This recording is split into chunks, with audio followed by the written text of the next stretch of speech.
কিভাবে effectively revision করা যায়।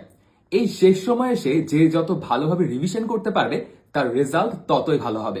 তাই চলো আজকে 5টা উপায় নিয়ে কথা বলা যাক যে কিভাবে ইফেক্টিভলি রিভিশন করা যায়। প্রথমত, সিলেবাস স্ক্যান করে ফেলতে হবে, অর্থাৎ ইম্পর্টেন্ট টপিকগুলো খুঁজে বের করতে হবে।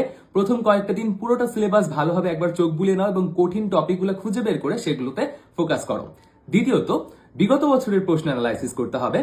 অন্তত 10 বছরের প্রশ্ন তোমাকে বিশ্লেষণ করতে হবে এবং বারবার আসা প্রশ্নগুলোর উত্তর মুখস্থ নয়, বরং বুঝে বুঝে পড়ো, কনসেপ্ট ক্লিয়ার করে পড়ো।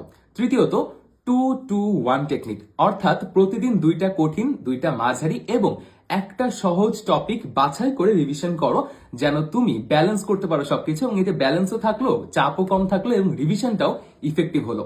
চতুর্থত, অ্যাক্টিভ রিকল পদ্ধতি ইউজ করো, অর্থাৎ নোট না দেখে মনে মনে প্রশ্নের উত্তর দেওয়ার চেষ্টা করো।